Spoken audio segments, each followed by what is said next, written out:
भगवान है तो भूत प्रेत भी हैं। काम धंधे का जरिया है ना, उसको तो बिल्कुल ही खत्म कर देते हैं और इंसान को भी बिल्कुल खत्म कर देते हैं। नमस्कार, मैं सतेंद्र सिसाई आप सभी का स्वागत करता हूं एक और नई वीडियो के अंदर। फिलहाल देख पा रहे होंगे मुखराली साध्वी सोमनाथ जी हमारे साथ मौजूद। और आज का जो टॉपिक है एक बहुत ही खास है। भाई टॉपिक ऐसा है, चाहे वो हरियाणा हो या फिर पूरे भारत देश की बात कर लें, भाई सांस्कृतिक अपना देश भारत है और तरह तरह की चीजें इसके अंदर चलती रहे हैं। एक टॉपिक ऐसा है, अपने बड़े बड़े जो जो मान ले बालाजी का मंदिर है या फिर बहुत जगह आपने सुनने में मिला होगा भूत प्रेत, बजाड़े भी लग गए हैं और भी बहुत सारी चीजें इस टाइप की हुए हैं। और बहुत सारी लोग इसमें आस्था भी रखेंगे, भी इन चीजें लोग मानने भी हैं। इस पर बातचीत करेंगे। नमस्कार जी। आदेश जी। बात करें जी इस टॉपिक के ऊपर, भूत प्रेत पे। वास्तव में भूत प्रेत वह क्या चीज है? देखो जी, जब भगवान है तो भूत प्रेत भी हैं। जब इंसान भगवान को मान सकता है तो भूत प्रेत को क्यों नहीं मानता। और मेरी बात करें, अगर आप मेरा इंटरव्यू लेने के लिए आए हो तो मैं इस बारे में ये कहना चाहूंगी कि मुझे तो भूत प्रेत बचपन से ही दिखते हैं। ये मैंने गद्दी तो अभी ली है 3 साल से, पर भूत प्रेत तो मेरे को बचपन से ही दिखते हैं। और भूत प्रेत सचमुच में होते भी हैं। काफी वीडियो भी हैं यूट्यूब पे कि भानगढ़ का किला ही लगा लो। भानगढ़ के किले में इंसान रात को रुक नहीं सकता और वहां रुकने की कोई मतलब कि सरकार भी इस चीज की परमिशन नहीं देती है कि रात को वहां कोई रुके। तो ऐसा क्या है वहां?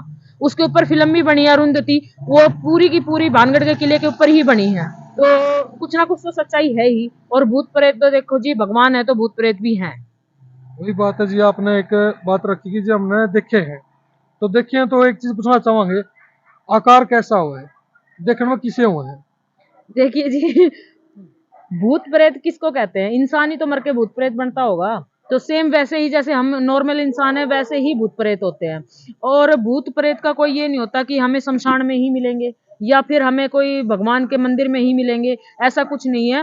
भूत प्रेत इंसान के जैसे कि गण हो जाए ना, किसी किसी का भाई खून, जैसे एक आम भाषा में कह दिया करे भाई खून हल्का हो गया, इस आदमी का खून हल्का है, इसके ऊपर जल्दी कोई चीज इफेक्ट मार जाए है, तो उस तरीके से ही ये भूत प्रेत जो होते हैं, ये जिनके गण हल्के होते हैं या जिन चीजों पे ऊपरी पराई हवा जल्दी असर करती है, उन चीजों के ऊपर ही असर करते हैं। और आम इंसान की तरह ही ये भूत प्रेत दिखते हैं। कोई दांत वगैरह है ना, ऐसा कुछ नहीं होता जो फिल्मों में दिखाया जाता है।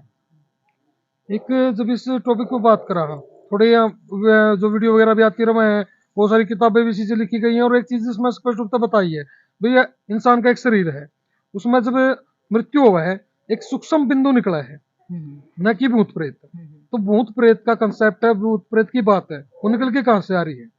देखिए जी, जो इंसान जिनकी अकाल मृत्यु होती है, जैसे कि कोई जहर खा के मर गया, कोई फांसी खा के मर गया, या कोई भी अकाल मृत्यु किसी तरीके से भी, एक्सीडेंट वगैरह कुछ भी लगा लो आप, उस तरीके से अगर मृत्यु होती है तो उसकी मुक्ति नहीं होती। मुक्ति नहीं होती तो उसकी, जिसको बोलते हैं हिंदी भाषा में तो भाई अपनी देसी भाषा में जून कह दे। भाई जैसे 84 लाख जून होया करे, इस तरीके से, वैसे 84 लाख योनि बोलते हैं उसको। इस तरीके से अगर वो पूरी नहीं होती है तो इंसान यही घूमता रहेगा और घूमता रहेगा। तो भूत प्रेत का ही आकार लेके वो इस जो धरती है उस पे, और कुछ इंसान की कुछ इच्छाएं रह जाती हैं। यानी अचानक से मौत हो जाएगी, मैं मेरे बेटे का ब्याह हो जाना था, मैं ये देख कर मरता तो और बढ़िया होता, या मेरी घरवाली ऐसे होनी थी, या कुछ भी है, वो कुछ इच्छाएं मन के अंदर रह जाती हैं। तो वो इच्छाएं पूरी नहीं होती तो इंसान की मुक्ति नहीं होगी। उस मोह को रखते हुए, उस मोह को खींचते हुए वो इंसान, उनकी आत्माएं एक ज्योति के समान लगा लो आप। आत्मा तो मान ले देसी भाषा में कह दिया करे, ज्योति के समान वो धरती पे घूमती रहेंगी। जब उनकी इच्छाएं पूरी हो जाती हैं, बदला लेने की लगा लो, या भी जो भी उसके मन में इच्छा है वो सभी पूरी हो जाती है, तो उसके बाद उसकी मुक्ति हो जाती है, दूसरा जन्म ले लेता है। एक आज की हम बात करें, एक खबर छपी है अखबार में कि जो हिसार का एक शमशान घाट था, उसके अंदर 3 दिन पहले एक दाह संस्कार हुआ था। उसके अंदर कुछ सिद्धि के तहत रखी गई थी, कुछ जो चून वगैरह की मूर्ति बना रखी थी, साथ में दारू भी रखी गई थी और कुछ मांस के टुकड़े थे। इस प्रकार की चीजें किस प्रकार की सिद्धि से जोड़ा जा सके? इसको जी शमशान सिद्धि कहते हैं। अघोर सिद्धि भी कह सकते हैं, सेवड़ा सिद्धि भी कह सकते हैं, और शमशान सिद्धि भी कह सकते हैं। इन तीनों में से जो भी करता है। और देखो, शमशान से पवित्र मंदिर भी नहीं है, मैं तो ये बात कहूंगी, अगर कोई इसको मानता है तो। क्योंकि तकरीबन मेरी बातें जनता को बेकार लगती हैं कि ये पता नहीं किस तरीके से बोलती है, पर मैं सही कह रही हूँ कि शमशान से पवित्र मंदिर भी नहीं है। शमशान में महाकाल का वास होता है, जिसको शिव भोलेनाथ कहते हैं, उसका वास होता है। और जो ये क्रिया की गई है, ये या तो उस इंसान को सहने के लिए की गई होगी, इसको शमशान क्रिया बोलते हैं, सहने के लिए, या फिर किसी का संकट उतार के, वो जो अध जड़ी उसकी लाश होगी उसके ऊपर ये सारी चीजें डाली गई होंगी कि उसका संकट उतर के और उस लाश के अंदर चला जाए। जैसे उसकी मुक्ति होगी तो इस संकट की भी मुक्ति हो जाएगी। इस तरीके की दिमाग में सोच आती है सेवड़ों के, भक्तों के, या भी तांत्रिक लगा लो आप, तांत्रिक क्रियाएं बोली जाती हैं तकरीबन। क्या जो आपने बोले कि इस प्रकार की चीजें हुए हैं, क्या वास्तव में इस तरह की सिद्धि है, कार्य करे हैं, हाँ या जी। फिर वैसे दिखाने खातिर हुए, भाई चलो कर दिया, एक दिखाने शो कर दिया, बस इस तरह प्रकार की चीज है? क्या वास्तव में ये चीजें काम करे हैं? देखो जी, मैंने तप भी किया है, मैंने साधना भी की है, और मेरे को अघोर सिद्धि भी आती है और तांत्रिक क्रिया भी आती है, और जप तप मैं सब कुछ करती हूँ। ठीक है, पर मैं अपना तकरीबन मेरे को आदेश हैं अपने जप तप से ही काम करने के, और मैं इन चीजों को मानती भी हूँ, और मैंने कभी ये चीज की नहीं है। अगर करती तो मैं मीडिया के सामने जरूर बताती, पर ये सभी चीजें करने से अगर हम भलाई में इन चीजों को कर रहे हैं तो जरूर फायदा होगा। अगर हम किसी के नुकसान में भी चलती हैं चीजें किसी को मारने के लिए, जैसे कि अध जड़ी चिता है और उसके ऊपर ये क्रियाएं कर दी गई, तो दूसरे के मारने के लिए उसका पुतला बना के सुई सुई लगा के, सुई वगैरह लगा के, नींबू वगैरह लगा के, फोटो वगैरह मांस मूस रख के और उसके अंदर डाल दी जाए, तो किसी को मारने के लिए इसको जैसे मूठ या घाट या चौकी भी बोल सकते हैं, इन चीजों को उठाने के लिए भी ये क्रियाएं की जाती हैं कि अगले का नाश हो। इसी के साथ में एक कॉन्सेप्ट अलग तो है जिन्न का। हाँ जी। भाई कई बार सुनने में मिला है कि जिंद आ गया था, जिंद नहीं आ गई थी। वास्तव में ये हुआ है या फिर आत्मा की कुछ चीज हुआ है, या फिर ये आत्मा है, भूत प्रेत है, अटके कोई अलग चीज हुआ है? देखो जी, भूत प्रेत अपनी जगह होती है, और चुड़ैल, डाकिनी, शाकनी, पिशाचिनी और जिंद, ये सभी के अलग अलग रूप हैं। ठीक है, सबसे बड़ा माना गया है इनमें पिशाच, जिसको कहते हैं कि किसी इंसान के रोग लग गया ऐसा कि भाई वो घाट में पड़ा पड़ा ही सूखने लग रहा है, तो क्या रोग लग गया ऐसा जिसके भी डॉक्टर की भी दवाई नहीं लग रही है, किसी भी चीज की दवाई नहीं लग रही है, इसको अंधविश्वास बोलेंगे या कुछ भी बोल सकता है, कोई भी कुछ भी बोल सकता है, पर मैं तो उसको अंधविश्वास नहीं बोलूंगी। उसको कहते हैं पिशाच रोग, शमशान का पिशाच रोग।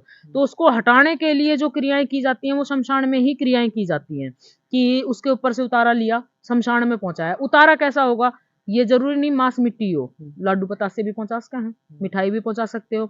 और जो जिंद आपने पूछा है, मैं आपके टॉपिक पे आती हूँ। जिंद, जिंद जो होता है, जिंद भी 52 प्रकार के होते हैं। ठीक है जी, तो उन जिंदों के भी अलग अलग रूप होते हैं, औरत भी जिंद होती हैं और आदमी भी जिंद होते हैं, और इन जिंद का एक गुरु भी होता है, जो कि जैसे कि एक टीम होती है, उस टीम को हैंडल करने वाला जिंद का जो गुरु होता है, वो कभी भी अपनी टीम को ये नहीं कहता कि भी किसी का बुरा करो।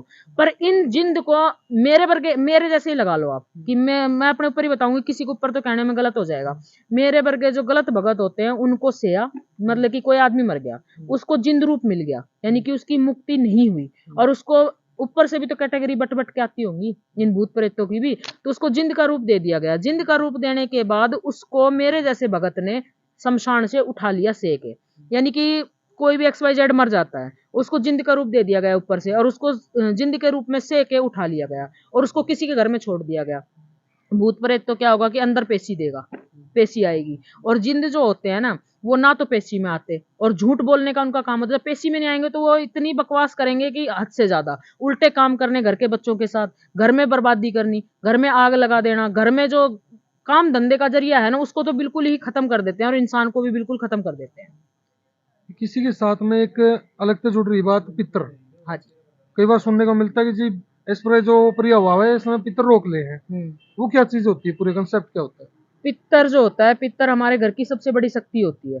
पित्तर के बिना हमारी कोई शक्ति काम नहीं करती है। मैं भी हूँ, मैं अपने 2 पित्तर मानती हूँ, आपने कभी देखी भी होगी, 2 फोटो लगाई हुई है मैंने धुने के ऊपर। पित्तर बिना तो मेरी शक्ति भी काम नहीं करती, जो बाबा ने मेरे को आशीर्वाद दिया हुआ है। तो पित्तर शक्ति एक ऐसी शक्ति होती है, अगर पित्तर घर के नाराज हैं तो कोई भी और करवाया धरवाया जो चलता है ना, वो पित्तर के नाराजगी के कारण, पित्तरों को बांधने के कारण। जो एक गलत भगत होते हैं, जो कि पैसे से लालच रखते हैं, जिनको पैसे के लिए कुछ भी कर सकते हैं, वो लोग घर की शक्ति पित्तर को बांधते हैं और उसके बाद घर में उल्टा सुल्टा चलाते हैं। जिनके पित्तर ठीक है, पित्तर ताकतवर हैं, यानी पावरफुल जिसको बोलते हैं, उसके घर में कभी भी करा धराया भूत प्रेत, जिंद प्रेत का कभी भी साया नहीं रहेगा। सबसे बड़ी ताकत यही होती है। और अब आप पूछोगे कि पित्तर होते क्या हैं, पित्तर आप किनको कहती हो?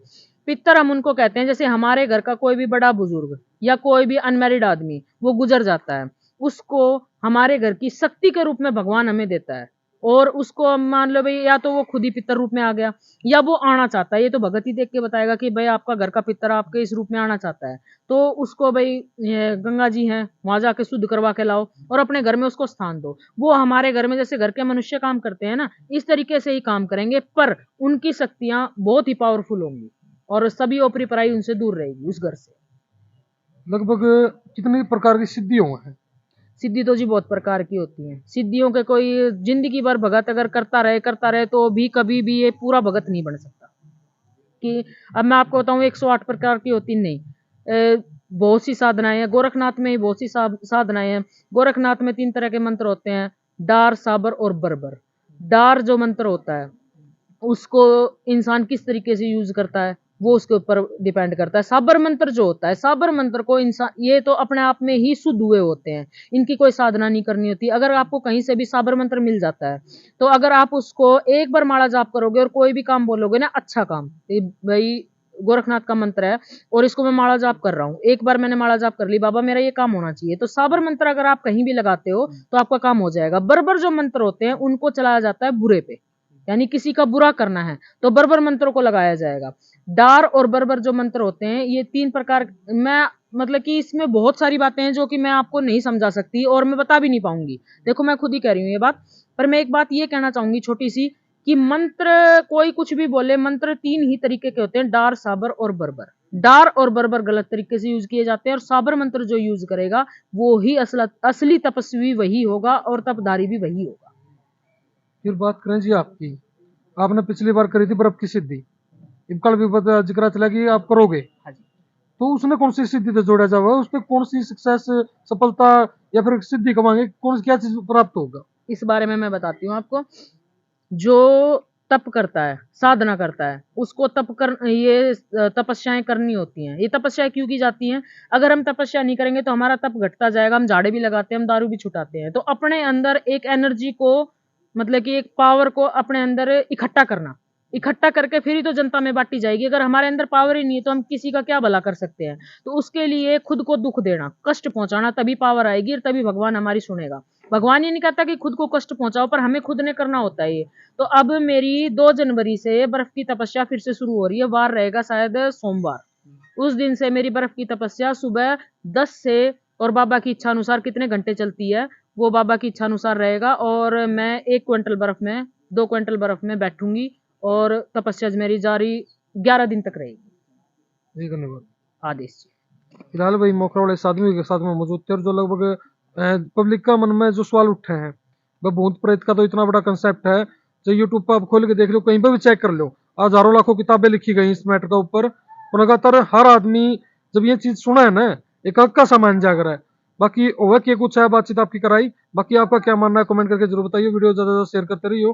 इसे अगर अपने वीडियो में विराम दूं। जय हिंद, जय भारत। आदेश जी।